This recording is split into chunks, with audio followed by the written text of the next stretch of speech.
سورہ نوح کی 10 11 12 آیت پڑھو. اللہ فرماتے ہیں تم استغفار پڑھو, میں تمہاری بیٹوں سے بھی مدد کروں گا, مالوں سے بھی مدد کروں گا. تو میں نے استغفار بتائی تھی, اور قرآن میرے اللہ کا ہے, رب کا وعدہ جھوٹا ہو سکتا؟ فرمایا 10 بیٹے ملنے تھے, میں نے کیا جو دیا تھا. اور میرے بھائیوں یاد رکھیں, استغفار اللہ کی رحمت نازل کر.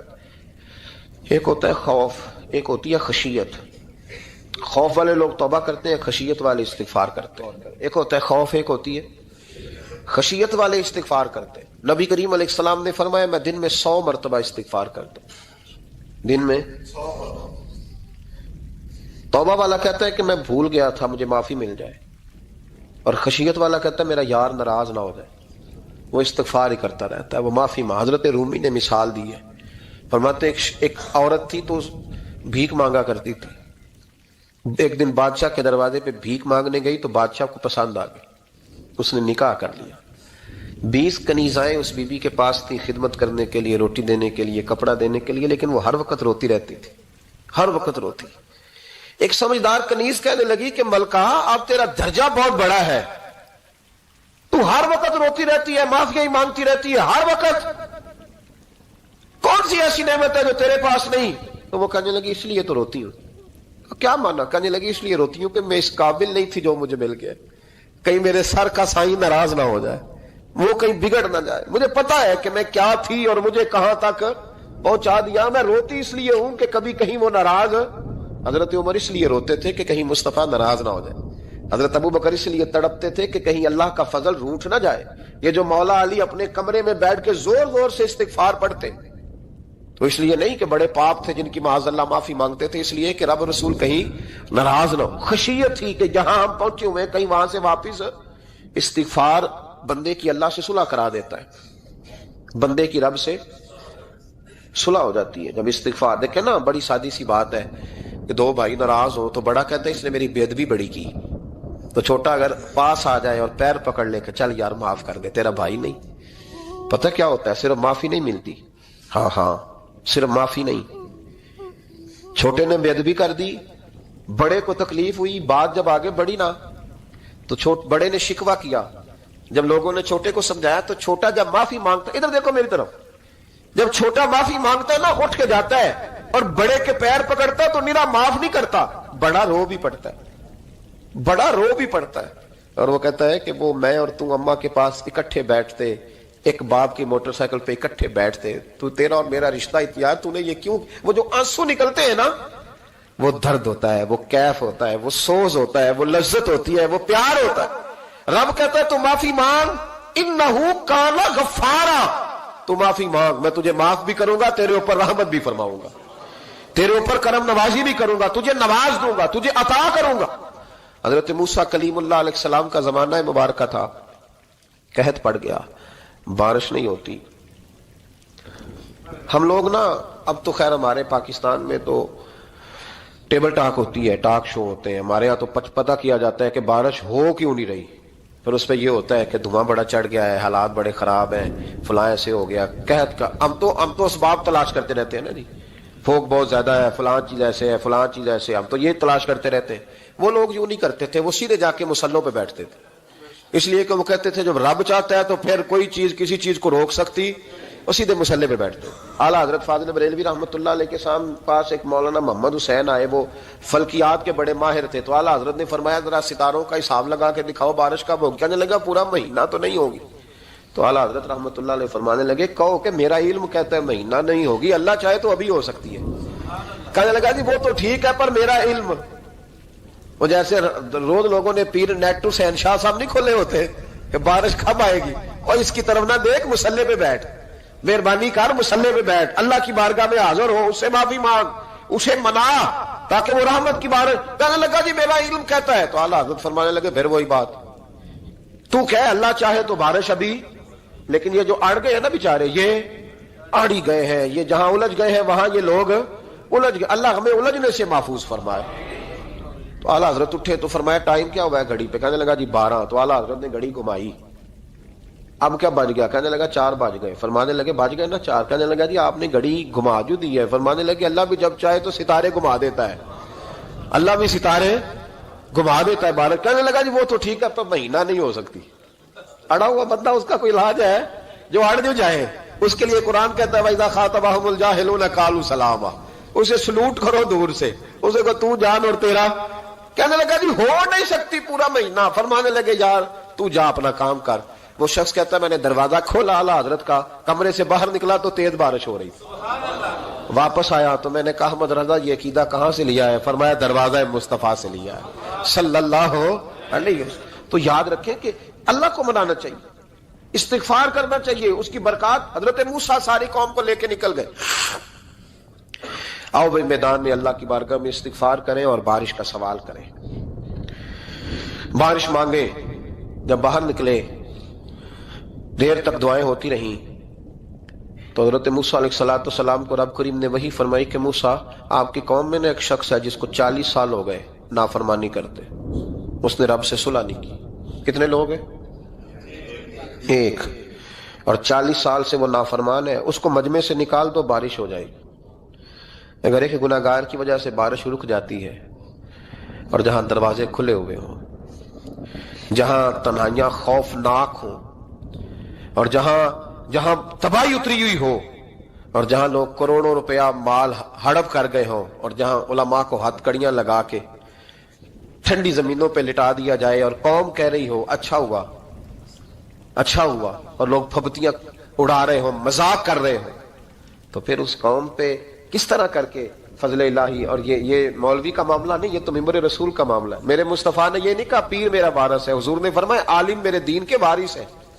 ہاں حضور نے فرمایا جس نے عالم کے چہرے کا دیدار کیا سمجھے میں نے اپنے نبی کی زیارت کی ہے. لیکن یہاں تو خیر یہ عنوان نہیں, ورنہ میں اس پر جاتا. تو کہا ایک بندہ ہے 40 سال سے اللہ کی نافرمانی کر رہا ہے, وہ اگر نکل جائے تو بارش ہو جائے گی. حضرت موسیٰ نے اعلان کر دیا بھی ایک شخص ہے, وہ اگر نکل جائے تو بارش ہو جائے گی. پتہ تو ہوتا ہے نا سب کو, مجھے بھی پتہ ہے کہ میں اندر سے کیسا ہوں, اور آپ کو بھی خبر تو ہوتی ہے نا جی. جب بات ہو رہی ہوتی ہے تو پھر پتہ تو چلتا ہے نا کہ بات کہاں جا کے سیٹ ہو رہی ہے, پتہ چلتا ہے نا. اسے بھی چل گیا پتہ, اب اندر ہی اندر رونے لگا. اور دیکھو امام رازی اور امام غزالی دونوں نے لکھا ہے کہ اس درد سے رویا, اس درد سے کہ ادھر والے کو بھی پتہ نہ چل جائے, مجمع کے اندر کھڑا ہے اور ادھر والے کو بھی استغفار. دیکھو ادھر والے کو بھی پتہ نہ چل جائے اور ادھر والے کو بھی کہیں ہجوم میں غم میں بھی توہین ضبط غم نہ ہوئی.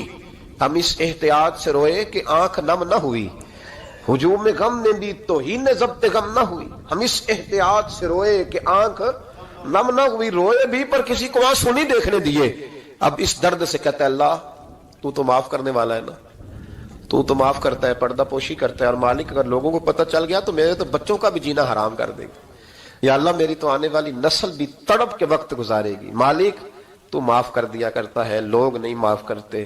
اے اللہ یہ میری خوبیاں بھول جائیں گے, میری خامیوں پر بات. مالک میں یہ ذلت نہیں برداشت کر سکتا, فضل فرما. حضرت موسیٰ نے دوبارہ اعلان کیا نکلتے ہو کہ نہیں نکلتے؟ پھر تڑپا خدا بندہ مجھے بے آبرو نہ کر, یہ ذلت اور رسوائیاں یہ نہیں برداشت ہوتی. اللہ درگزر. حضرت موسیٰ نے تیسرا اعلان کیا نکلتا ہے یا میں پھر اس کا نام لوں, اللہ سے پوچھ کے نام لوں اس کا, بتاؤ کون ہے. اب تو تڑپ گیا, کہنے لگا مالک میں تیری بارگاہ میں استغفار کرتا ہوں, آئندہ نہیں کرتا, آئندہ نہیں کرتا. یہ لفظ ادا کیے, بندہ کوئی بھی نہیں نکلا. رب کریم نے بارش عطا کر دی, تیز بارش. جب برسی نا تیز بارش, لوگ تو مین دیکھ کے دوڑ گئے. تو حضرت موسیٰ کہنے لگا یا اللہ مجھے بھی تو بتا, تو نے کہا تھا کہ جب تک بندہ نہیں نکلتا بارش نہیں ہوگی. تو نکلا کوئی بھی نہیں, بارش ہو گئی, ماجرا کیا ہے؟ تو رب کریم نے فرمایا موسیٰ بس اس نے مجھ سے صلح کر لی, اس نے مجھ سے صلح کر لی. اور امام غزالی نے لفظ لکھے حضرت موسیٰ نے پوچھا, حالانکہ اللہ اپنے نبیوں کو غیب کے خزانے دیتا ہے, پوچھا کہ اے اللہ مجھے اس کا نام بتا دے. تو رب کریم نے فرمایا موسیٰ جب گناہ گار تھا تب نہیں کسی کو بتایا, جب پاپی تھا تب نہیں بتایا, جب مجرم تھا تب نہیں بتایا, اب کیسے بتا دوں؟ فرمایا اس کی میری صلح ہو گئی ہے. اور فرمایا جو بارش نہیں نہ ہو رہی تھی وہ بھی اس کی وجہ سے نہیں ہو رہی تھی, اب جو ہوئی ہے نا تو یہ بھی اسی کی وجہ سے ہوئی ہے. یہ بارش اب جو ہوئی ہے تو یہ بھی یہ اس گناہ گار کے سبب سے. اپنی راتیں اللہ کے ساتھ گزارے, مصلی پہ بیٹھے. میرے صاحب رحمۃ اللہ علیہ سے جب کو کہتا نا کہ بڑا پریشان ہوں تو کچھ بتائیں, تو فرماتے آج رات مصلی پہ بیٹھ کے اپنے رب سے بات کرنا, میں بھی بات کروں. بندوں کو دکھ بتانے سے عزت میں کمی آتی ہے, اور اگر اللہ کو بندہ اپنے دکھ بتائے تو اللہ عزتیں بڑھا دیتا ہے. ترمذی شریف کی حدیث ہے، نبی پاک علیہ السلام نے فرمایا اگر تو دنیا داروں کو دکھ بتائے گا تو اللہ تجھے غنی نہیں کرے گا، اور اگر تو اپنے رب کو بتائے گا تو اللہ بڑی جلدی تجھے دنیا سے بے نیاز کر دے گا، تجھے لوگوں کی ضرورت نہیں رہے گی۔ استغفار کریں، کثرت سے کریں، ذوق سے کریں، مصلی آباد رکھیں، ہر شے دیکھو نا، جس طرح کھانے کی میز آباد رہتی ہے، بستر آباد رہتا ہے، ہمارے دیگر معاملات، اگر مصلی نہ آباد رہے تو روح بے چین رہتی ہے، طبیعت بے قرار رہتی ہے۔ انسان، میں نے دیکھا ہے بڑے بڑے سمجھدار لوگ پاگلوں جیسی زندگی گزار رہے ہیں، بولتے جا رہے ہیں، بولتے جا رہے ہیں، بولتے جا رہے ہیں، ایسے کسی کو کوئی خبر کہ 6 فون اٹھائے ہوئے ہیں، ایسے جیسے ڈسٹرب ہو گئے مینٹلی طور پر۔ وجہ کیا ہے کہ ان سے جان نہیں چھڑاتے۔ کبھی سارے موبائل بند کر کے نا، سارے بچے ہر چیز سائڈ پہ کر کے مصلی پہ بھی آنا چاہیے، اور مالک تو بڑا ہی کریم ہے، اللہ تو بڑے کنز المال کی حدیث سنا کے بعد سمیٹتا ہوں۔ نبی پاک صلی اللہ تعالی وسلم فرماتے ہیں ایک شخص تھا بنی اسرائیل میں، بڑا مالدار تھا، تو پھر اس پہ غربت آ گئی۔ جب غربت آئی تو رو پڑا، کہنے لگا اے اللہ میں غریب ہو گیا ہوں، میری مدد فرما، میں نے بڑی نافرمانی کی ہے تیری۔ مالدار جب تھا تو بڑی موج کر، یا اللہ میں نے بڑی اب نہیں کروں گا، مجھے اس غربت سے نکال۔ تو اللہ نے فرشتوں سے کہا کہ دے دو جو مانگتا ہے۔ تو فرشتے کہنے لگے یا اللہ یہ توبہ کر کے نہیں آیا، ڈر کے نہیں آیا، یہ تو الجھ گیا تب آیا ہے، یہ تجھ سے ڈر کے ہوتا ہے نا ایسے کہ لوگ اللہ سے نہیں ڈرتے جتنا غربتوں سے معاذ اللہ ڈرتے ہیں۔ یا اللہ یہ تو وہ الجھ گیا تب آیا۔ تو اللہ نے فرمایا پتہ مجھے بھی ہے، لیکن آ تو گیا ہے نا، چلو دے دو۔ تو کہا یا اللہ اگر دے دیا تو دوبارہ نہیں آئے گا۔ فرمایا اس کا بھی مجھے پتا ہے، تم دے دو۔ اسے دے دیا۔ جب دولت مل گئی نا تو کہنے لگا اوہو وہ تو میں نے اس طریقہ سے استعمال کیا اس لیے کامیاب ہو گیا۔ پھر کچھ وقت گزرا تو پھر الجھ گیا، پھر قرضے چڑھ گئے، پھر سارے علاج کہنے لگا یا اللہ اب نہیں کرتا، اب معاف کر دے۔ 70 دفعہ توبہ کی اور 70 دفعہ توڑی۔ حبیب کریم فرماتے ایک دن بستر پہ تھا، آسانی تھی، 70 دفعہ فرشتوں نے کہا یا اللہ یہ جھوٹا ہے، جھوٹ بولتا ہے، یہ تو غربت ہے، یہ تو تیری بارگاہ میں آیا ورنہ کبھی نہ آتا، بیمار ہوا ہے تو آیا، اس کا تو بچہ بیمار ہوا ہے تو آیا ورنہ کبھی نہ آتا۔ 70 دفعہ توبہ توڑی۔ ایک دن رات کو بستر پہ لیٹا تھا، دولتیں بھی تھی، آسانیاں بھی تھی، دل میں خیال آیا میں کتنا جھوٹا ہوں، جب الجھ جاتا ہوں تو اس کے دروازے پہ جاتا ہوں اور وہ کتنا کریم ہے، مجھے خالی نہیں لوٹاتا۔ تڑپ اٹھا، آنسو نکل گئے، اٹھ کے مصلی پہ کھڑا ہوا تو رب کریم نے فرشتوں سے فرمایا کھول کے دیکھو دروازے، آج یہ غربت کی وجہ سے نہیں آیا، آج میرا بن کے آیا ہے۔ تو یا اللہ پہلے تو دولت دیتا تھا، آج کیا دے گا؟ تو محبوب فرماتے اللہ فرماتے اب میں اسے بغیر حساب کتاب جنت عطا کروں گا۔ استغفار کریں، اس کے حضور حاضری دیں۔ جس طرح سارا کچھ چھوڑ چھاڑ کے لوگ کہتے ہیں کہ 1 مہینہ میں نے کسی سیاحتی مقام پہ رہنا ہے، میں نے اب کسی ٹھنڈے علاقے میں چلے جانا ہے، برف باری دیکھنی ہے، سیر کرنی ہے، 10 دن کی چھٹیاں وہاں گزارنی ہے، چلو 7 چھٹیاں وہاں گزار لو، 3 دن اپنے اللہ کے ساتھ گزارو، روزے رکھو، دن کو رات کو قرآن شریف پڑھو، تلاوت، کچھ وقت دو اللہ کے ساتھ حضور پر درود و سلام بھیجنے کے لیے، نبی پاک کی نعت کے لیے، اذکار کے لیے، بزرگوں کے لیے، پھر دیکھنا اللہ روح کو کتنا سکون دیتا ہے۔ آخر دعوانا ان الحمدللہ رب العالمین۔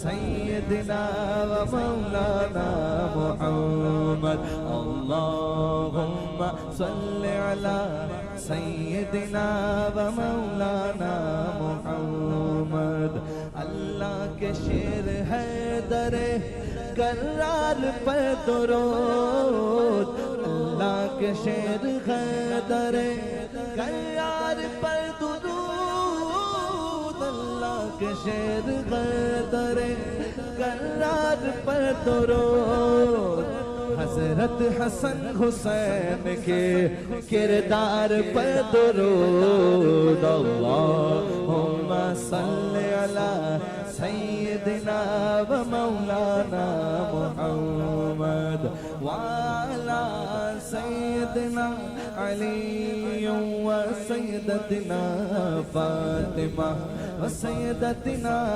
زینب و سیدنا حسن و سیدنا حسین وعلا آلہ و صحبہ و بارک وسلم زینب کی بارگاہ میں